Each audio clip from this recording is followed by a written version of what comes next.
Hi, I'm Ken Eklund. It is Thanksgiving 2021. And I just want to say a little bit about the photon clock because I don't think it would work the way they want us to believe it works. First of all, a clock, it's a crude thing. It can't really describe, how beautiful nature is.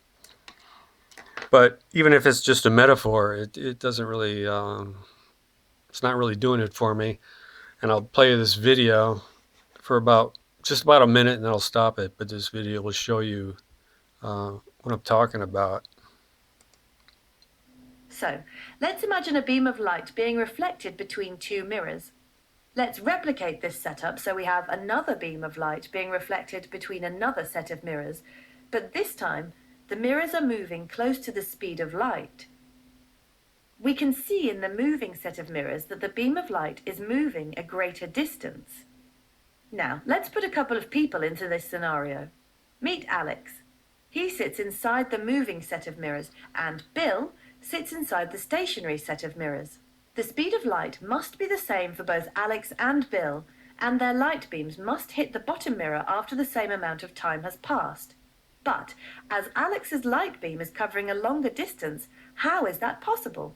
Well, the only way for that to work is if time for Alex slows down. Look at the clock hand. Notice how Alex's clock hand is moving much more slowly compared to Bill's. Time for Alex has slowed, which allows his light beam to travel a greater distance. Look at it this way.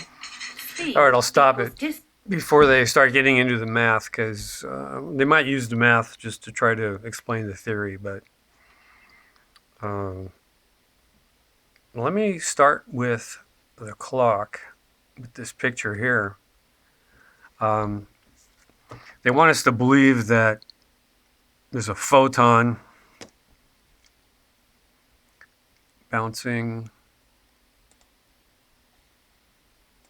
Let's replicate in this between the setup so we mirrors. have another beam of light being reflected between another set of mirrors, but this time the mirrors are moving close to the speed of light. We can see in the moving... Okay. So they want us to believe that a photon is going to behave this way and make this shape here, and it's going to travel. So it'll be traveling farther than the photon in between the stationary mirrors. But this is a jump of faith here, leap of faith to believe this, because what's going to make this photon bounce off this mirror and hit like in the same spot on the mirror at the top? I mean, let me explain what I mean on this piece of paper here. Now, if the mirrors are stationary, yeah, maybe a photon would just reflect back and forth in there for a while, until heat, slowed it down, stopped it, or whatever, friction. But let's say these mirrors are traveling that way.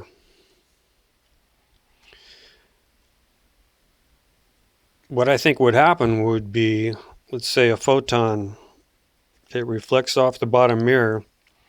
When it's here, it's not touching the mirrors, has nothing to do with the mirrors, really. The mirrors would just move this way, and this photon would stay where it is. So it would hit up here somewhere and reflect off. But then when it's here, the mirrors are going to move forward, right? So the photon would hit down here.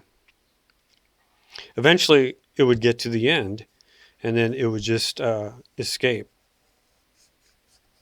the mirrors. And then, more photons would come in on this side. Then the mirrors would move, right? It would reflect up. The mirror moves. So then the photon hits here, then here, then here, and it just goes through. So it'd be like the mirrors are just moving through the light. I mean, that's the way I see it.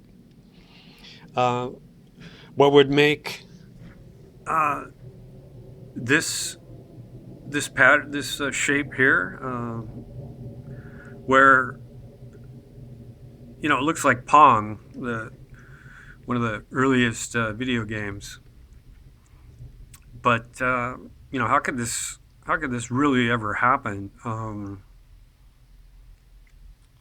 Where it's traveling at an angle and it hits the same exact spot it did before, and then it reflects down, hits the same spot, and goes back. That's really far fetched. But you notice how they say it. They just say matter of factly that the photon would behave this way. That's interesting, isn't it? And they just say very matter of factly, without proving it, that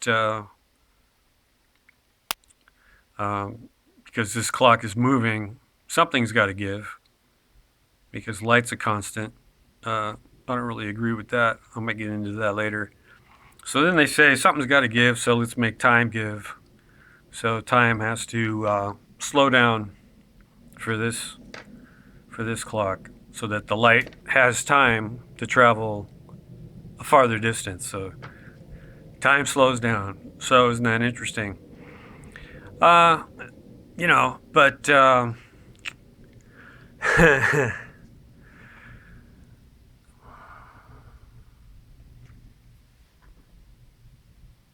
don't know.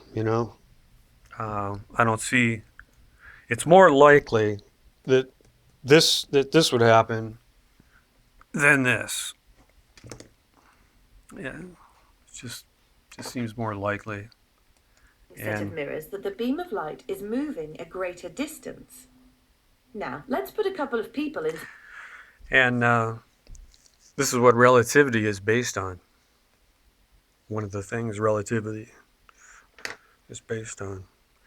So anyway, it just makes me wonder, about science, where it's at these days.